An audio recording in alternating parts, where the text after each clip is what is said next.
Hello friends, welcome to my YouTube channel. आज के video में हम सिले हुए सूट के नाप से कुर्ती की सिलाई करेंगे। कटिंग का वीडियो हमने अपलोड कर दिया। अगर आपने अभी तक नहीं देखा है तो उसका लिंक आपको डिस्क्रिप्शन बॉक्स में मिल जाएगा। यहाँ पर हम इंची टेप की हेल्प बिल्कुल नहीं लेंगे, सिर्फ जो हमारे पास सिली हुई कुर्ती है उसी के नाप से हम दूसरी कुर्ती की स्टिचिंग करेंगे। तो देखिए, हमारे पास कुर्ती का फ्रंट पार्ट है। इसकी कटिंग भी हमने बिना इंची टेप की हेल्प से करी है, सिर्फ ये कुर्ती और अपनी उंगलियों के नाप के हिसाब से। ठीक है, तो चलिए हम अपना वीडियो स्टार्ट करते हैं। इस वीडियो में आपको पूरी स्टिचिंग करके दिखाऊंगी। तो सबसे पहले हमें कुर्ती के शोल्डर्स जॉइंट करने हैं। शोल्डर्स जॉइंट करते वक्त आपको आर्म होल की तरफ से कपड़ा बराबर रखना है और आधा इंच से कम कपड़ा सिलाई में लेना है, ज्यादा कपड़ा सिलाई में न ले।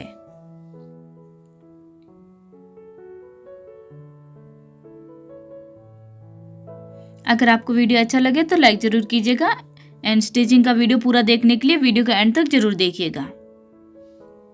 अब हम सबसे पहले गले पर मगजी लगाएंगे। तो हमने यहाँ पर मगजी बना के रेडी कर रखी है। अगर आपने मगजी का वीडियो देखना चाहते हैं तो उसका लिंक भी आपको नीचे डिस्क्रिप्शन बॉक्स में मिल जाएगा। अब देखिए, यहाँ पर हम गले पर मगजी लगाएंगे तो बैक पार्ट जो है कुर्ती का, वहाँ पर हमने बैक पार्ट में सेंटर मार्क बना रखा है, वहाँ से हमें मगजी लगाना शुरू करना है। थोड़ी सी मगजी हमें यहाँ पर एक्स्ट्रा रखनी है। यहाँ पर हम फोल्ड करके फिर लास्ट में सिलाई लगाएंगे। गले पर मगजी लगाते वक्त मगजी को हल्का हल्का सा खींचते हुए रखना है पूरे गले में। ऐसा नहीं कि कहीं पर खींच ले और कहीं पर ना खींचे, पूरे गले पर इतनी हमें मगजी खींचनी है कि अच्छे से लग जाए। इतना ज्यादा भी हमें मगजी को नहीं खींचना है कि कुर्ती में सलवटें पड़ जाएं।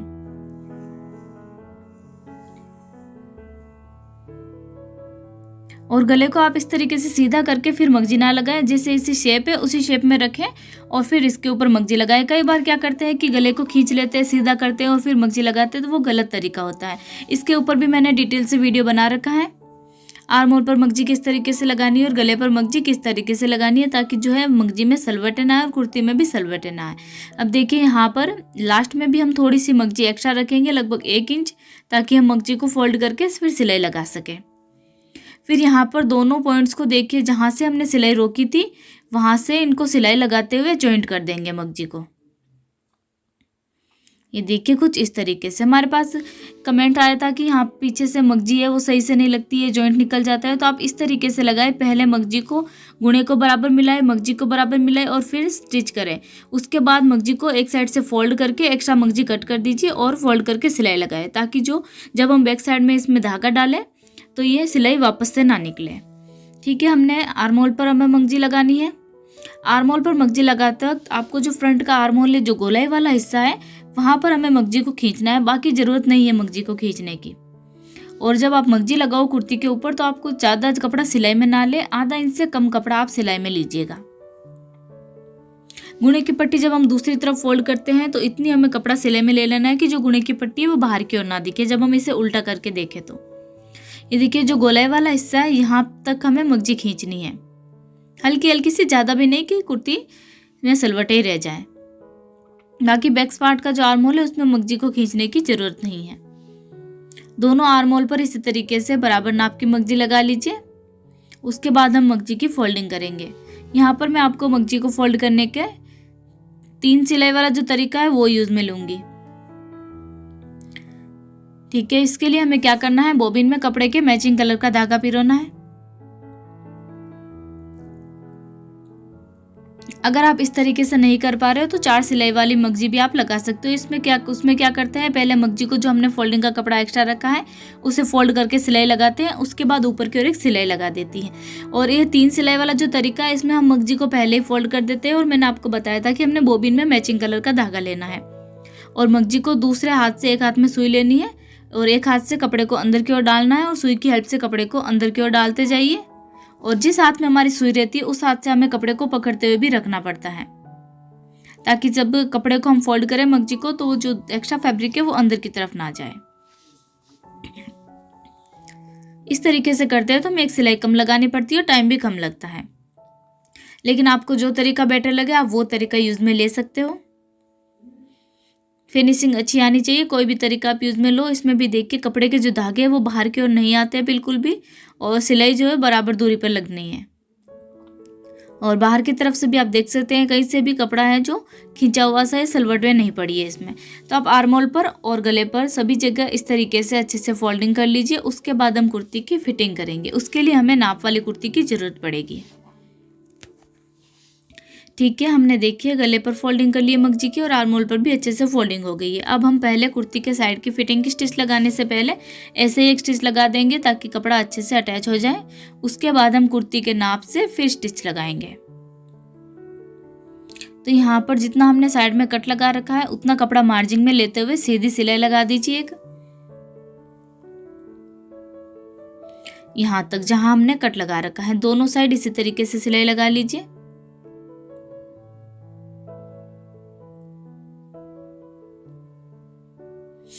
फिटिंग की स्टिच लगाने से पहले ये सिलाई लगानी जरूरी है। ठीक है, अब देखिए आगे बढ़ते हैं।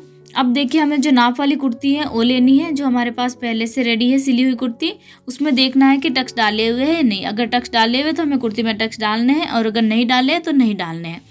जैसा कस्टमर बोले उस हिसाब से करना है। तो देखिए हम यहाँ पर इस तरीके से हाथ से नाप लेंगे और यहाँ पर भी उंगलियों की हेल्प से नाप के टक्स के निशान लगा लेंगे। टक्स किस तरीके से डालने उसका भी वीडियो मैंने अलग से बना रखा है, डिटेल में बताया है, आप चाहो तो देख लीजिएगा। चेस्ट के साइज के हिसाब से ये टक्स डाले जाते हैं और कुर्ती की लंबाई से लगभग 3 से 4 इंच ऊपर तक ही डालिएगा, ज्यादा लंबे नहीं डालने हैं। प्लेट लगाते वक्त देखिए इस बात का ध्यान रखना है कि शुरुआत में कपड़ा बहुत पतला लेना है, फिर धीरे धीरे हम इसे मोटा करेंगे और बीच में आते आते लगभग 14 इंच कपड़ा हम सिलाई में ले लेंगे। फिर इसे वापस से पतला कर देना है और लास्ट में एकदम पतला लेना है, ताकि ऊपर की तरफ से ऐसा न लगे कि हमने इसमें चुन्नट डाल रखी है। एकदम फिनिशिंग अच्छे से आनी चाहिए ऊपर से। ठीक है, फ्रंट में 2 टक्स और बैक साइड में भी 2 टक्स डालने हैं। दोनों का फ्रंट के जो टक्स है उनका साइज एकदम बराबर रखिएगा। शुरुआत में पतला, बीच में मोटा और फिर से पतला कर देना है। टक्स अगर आप नहीं डालने चाहो तो ना भी डालो। बैक साइड में भी इसी तरीके से निशान लगा के और टक्स डाल लीजिएगा। लंबाई बराबर रखिएगा दोनों की। ठीक है, टक्स डालने के बाद हम कुर्ती की फिटिंग के स्टिच लगाएंगे। तो पहले इसे अच्छे से बिछा लीजिए। फिर जो हमारे पास सिली हुई कुर्ती है वो लेंगे और इसकी साइड की चाक नापेंगे। देखिए इतनी हमें चाक बनानी है, तो इतने पर आप चौक से निशान बना दीजिए। ठीक है, चाक भी बराबर रहेगी और ये देखिए जो कुर्ती बंद है वो भी बराबर ही रहेगी, क्योंकि हमने सेम नाप की कुर्ती कटिंग करी है। दोनों तरफ लगा लीजिएगा। अब हम कमर का जो साइज है उसका भी निशान लगाएंगे। तो आप या तो कुर्ती को इस तरीके से इसके ऊपर बिछा लीजिए या फिर इस तरीके से फैला के निशान लगा लीजिए दोनों तरफ। दोनों हाथों से पकड़ के फिर निशान लगाइएगा, वरना जो कुर्ती है वो सिकुड़ जाती है रखने पर। ठीक है, कमर का साइज का निशान हो गया और चाक कितनी बनानी है उतने का भी निशान हो गया। अब हमें चेस्ट का साइज का निशान लगाना है। तो यहाँ पर देखिए इस तरीके से रखना है कि दोनों तरफ जो कपड़ा है मार्जिन में वो बराबर रहे। ऐसा नहीं कि हम एक तरफ तो आधा इंच कपड़ा सिलाई में रखें और एक तरफ 2 इंच कपड़ा सिलाई में रख दे। इस तरीके से रखोगे तो आपकी जो कुर्ती है वो तिरछी हो जाएगी। इसलिए आपको दोनों तरफ कपड़ा मार्जिन में बराबर रखना है।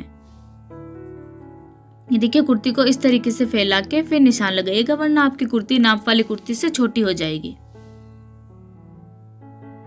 आर्मोल का भी निशान लगा लेना है। आर्मोल जो है वो बराबर रहने चाहिए। देखिए इस तरीके से सीधे कीजिए इनको।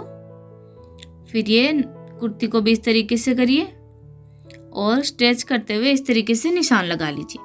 ठीक है, इस तरीके से बहुत ही आसानी से आप फिक्स नाप की कुर्ती बना पाओगे। अब जैसे हमने मार्क कर रखा है ठीक वैसे इसके ऊपर स्टिच भी कर देना है।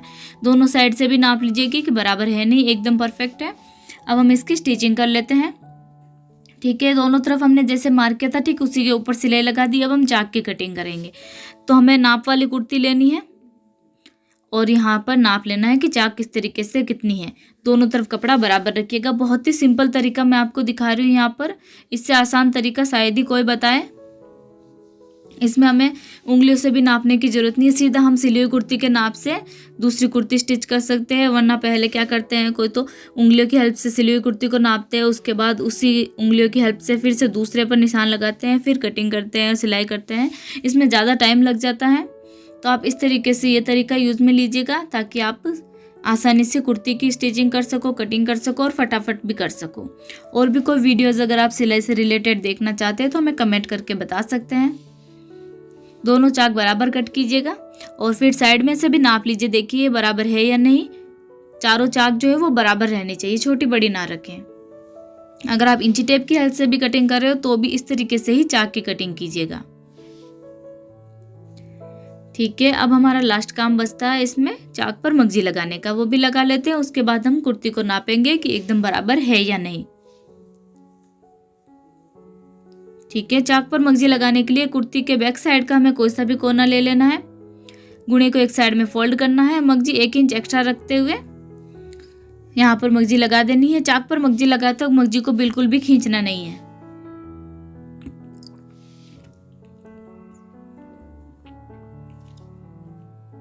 हल्के हाथों से पकड़ते हुए बराबर कपड़ा मार्जिन में लेते हुए और गुणा भी एकदम बराबर निकले, इसलिए आपको थोड़ी थोड़ी दूरी में पकड़ के मगजी लगानी है।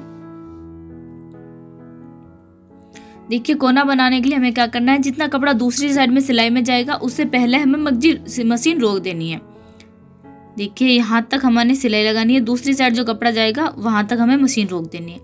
उसके बाद हमें कुर्ती को घुमाना है अपनी तरफ, नीडल को बाहर की तरफ लाना है, मगजी को बैक साइड में ले जाइए, 1 उंगली के बराबर कपड़ा रखिए, मगजी रखिए और फिर से वापस अपनी तरफ ले आइए और जहाँ से हमने छोड़ी थी सिलाई लगानी वहीं से आगे की साइड से सिलाई लगाना शुरू कर दीजिए। इस तरीके से एकदम परफेक्ट कोना बन जाएगा। यहाँ पर देखिए, जो साइड की सिलाई है यहाँ पर भी कई बार क्या करते हैं कि कोना बना लेते हैं। यहाँ पर कोई कोना नहीं बनाना है, इसका फुल वीडियो मैंने डिटेल से बना रखा है, उसका लिंक आपको नीचे डिस्क्रिप्शन बॉक्स में मिल जाएगा। यहाँ पर देखिए, जो भी कपड़ा हमने मार्जिन में लिया वो ऊपर की तरफ कर दीजिए और सीधी सिलाई लगा दीजिए, यानी कि यहाँ पर हमें कोई भी कोना नहीं बनने देना है और ना ही कपड़े को छोड़ना है कि यहाँ पर सिलाई में ना आए। फिर सभी कोनों पर देखिए इस तरीके से तिरछी करते हुए सिलाई लगानी है, यानी कि बाहर की तरफ आती हुई अंदर की तरफ जाती हुई। जहाँ से हमने सिलाई रोकी है वहां से शुरू करनी है और कोने तक सीधी सिलाई लगा देनी है। एकदम परफेक्ट कोने पर लगनी चाहिए ताकि जो कोना बने कुर्ती का वो एकदम नुकीला बने, इससे कुर्ती का लुक बहुत अच्छा आता है। अगर कुर्ती के कोने अच्छे बन जाए और चाक पर मगजी में जो गुणा है वो बराबर निकल आए। सभी कोनों पर अंदर की तरफ सिलाई लगा लेंगे। उसके बाद जो एक्स्ट्रा धागे हैं उन्हें कट कर दीजिए। ये देखिए, कोना इस तरीके से अच्छे से बनेगा। अब हम चाक पर मगजी की फोल्डिंग कर लेते हैं, वैसे ही करनी है जैसे हमने आर्म होल पर और गले पर करी थी। अच्छे से कपड़े को अंदर की ओर डाल दीजिए। ध्यान से कीजिएगा क्योंकि 3 सिलाई से करते हैं तो थोड़ी सी दिक्कत आती है। अगर आप शुरुआत से सीख रहे हैं तो आप इस तरीके से ना करें, 4 सिलाई वाली करें, बेटर रहेगी, आसानी रहेगी सीखने में भी।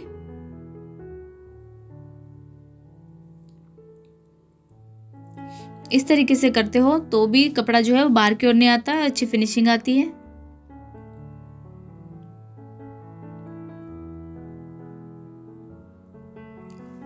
चाक पर तो देखिए इसी तरीके से सीधी सीधी हमें मगजी की फोल्डिंग करनी है, लेकिन जो कोना है वहां पर भी हमें देखिए किस तरीके से कोने को फोल्ड करना है ताकि जो कोना है वो उठा उठा सा ना रहे। उसके लिए देखिए हम एक साइड की चाक की फोल्डिंग कर दी है पूरी, यहां तक कोने तक कर देंगे।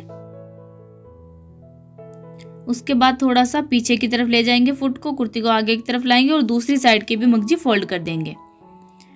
ठीक है, अब देखिए ये जो कोना है इसके ऊपर मगजी के ऊपर सिलाई लगा देनी है ताकि जो कपड़ा है अंदर की तरफ वो अच्छे से दब जाए, वरना ये जो कोना है वो उठा उठा सा रहेगा। ठीक है, फिर वैसे ही हमें जैसे आगे करी थी फोल्डिंग कर दीजिए कुर्ती की चाक की।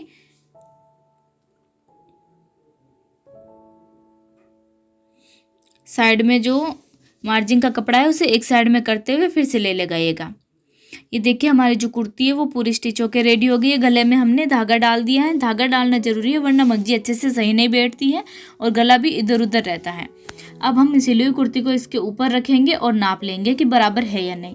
ये देखिए ऊपर से शोल्डर्स एकदम बराबर हैं, गला भी हमने नाप के ही कटिंग करा था, आर्म होल भी एकदम परफेक्ट बराबर हुए हैं।